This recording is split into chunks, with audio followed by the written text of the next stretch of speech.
Hello, welcome to the non-dual lectionary for Christ the King Sunday, the last Sunday in Pentecost, the last Sunday of the church year in year C. Next week we'll start Advent back around in year A, but for today we finish off year C and let's jump to it. It's Luke chapter 23, verses 33 to 43. When they came to the place that is called the Skull, they crucified Jesus there with the criminals, one on his right and one on his left. Then Jesus said, Father, forgive them, for they do not know what they are doing. And they cast lots to divide his clothing. And the people stood by watching, but the leaders scoffed at him, saying, He saved others, let him save himself, if he is the Messiah of God, his chosen one. The soldiers also mocked him, coming up and offering him sour wine, and saying, If you are the king of the Jews, save yourself. There was also an inscription over him, This is the King of the Jews. One of the criminals who were hanged there kept deriding him and saying, Are you not the Messiah? Save yourself and us. But the other rebuked him, saying, Do you not fear God, since you are under the same sentence of condemnation? And we indeed have been condemned justly, for we are getting what we deserve for our deeds. But this man has done nothing wrong. Then he said, Jesus, remember me when you come in your kingdom. He replied, Truly I tell you, today you will be with me in paradise. So choosing this for and calling this Christ the King Sunday, right? There's all these references to Messiah and the King, and that's what I want to talk about. Uh, again, trying to take this different perspective, right? This, either what does this show us, or what's revealed if we take this different perspective ourselves, right? And I think what we see here is actually an illustration of these sort of two ways of being. The first is our normal, what I keep calling like our psychological self, ego self, small self, the way we normally kind of operate in the world, right? Like this is me, this is my person. I have thoughts. Um, my thoughts are me as much as my body is me, and there are other me's out there, and I try to maximize. I try to avoid things I don't like, and I try to get things I do like, and hopefully I'm a good person. All of that stuff, and that's what everybody's perspective is here, right? And so from that perspective, when they use a word like Messiah or King, they can really only have one way of thinking about that, right? Which is a unique person, a unique psychological self that is sort of, I mean, and then we can take different levels on this, right? But it's sort of either magical, right? You do these crazy things, save yourself, get up off the cross, or, supposed to be powerful, right? A king that way, or wiser than everyone, or anything like that, right? And so they're, save yourself, you're the king of the Jews, or this is the king of the Jews, or if you're the Messiah, save yourself, all these things, right? Because that's the only way. I mean, I really mean this. We can get subtler versions of it, but it's really the only way if you see the world as just full of individuals, individual psychological selves bumping up against each other, then that's what a Messiah is, right? Or that's what a king is. It's somebody who's special in some way, and they're unique, separate self. They're different. They can do different things, or they can be a different way. Um, but then we get to the second paragraph, right? And that's where I think we get this little glean. It's not a lot here. It's not explained, right? And that's why I think we need to bring it this different view to it ourselves. So we have the second criminal, first of all, right? Do you not fear God? And Jesus, remember me when you come in your kingdom, right?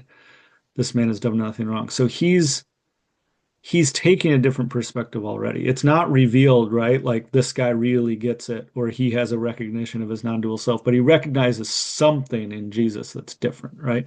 At least that he hasn't done anything wrong, right? But also, and this is the key, I think, right? Also, that like focusing on him as a special person, like the Messiah that should do something, is like missing the point.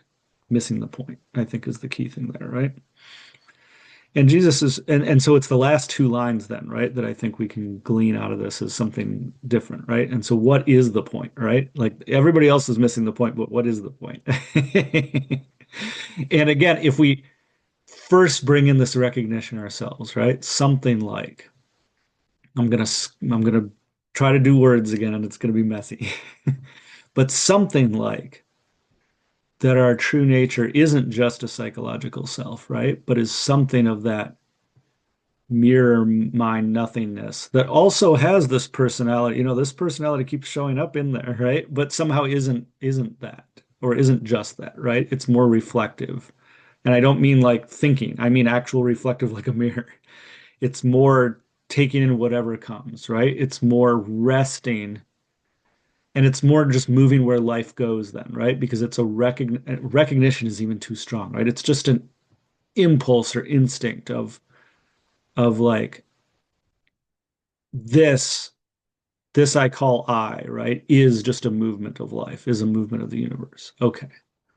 So then when he says, Jesus, remember me when you come in your kingdom, what is that kingdom, right?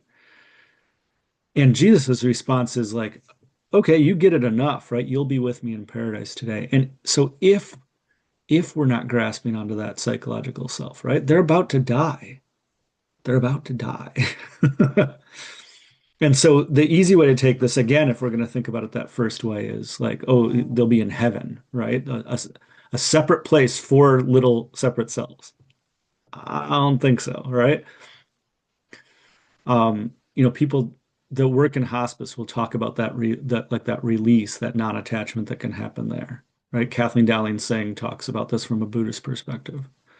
But the notion of something like, whether it's the last 5 months, 5 weeks, 5 days, 5 minutes, 5 seconds, right? Like the release into what we might call that true nature, something like that. And so you'll be with me in paradise is like, you'll be with me in that rest, right? That kingdom that is the recognition that all is fundamentally okay, even before the suffering shows up.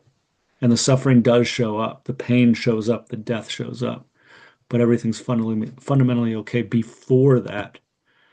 And those things just show up in the like reflected mirror nothingness, no better or worse from that view, right, than anything else. Um, and at the same time, right, like we don't have to just say, oh, and so death is the same as life or anything like that. In the sense that like we don't have to work for compassion and anything like that, but compassion springs out of that actually, right? Because in that fundamental okayness that just truly is before anything is, right? Like there springs forth this like, oh, this unity, this recognition, that I keep using the word recognition, right? But this recognition of my true self, but my recognition of that in you as well, and that's what I see between the criminal and Jesus right in the end, and that little two piece. So a great way to like end the church here, right? To get that like full circle, at the end here, Jesus is saying like, no, not a separate king, right? Not a special person, different from everybody else in that way. Although that's what we've done with the religion, obviously. But instead, like, hey, right here, you'll be with me now because right now, what truly is, before anything else is that fundamental truth of who we are. That is in its own way, right? Then paradise, right? Um, Paradise because that's all there is. And recognizing that's all there is and that there's no problem there is what could be better.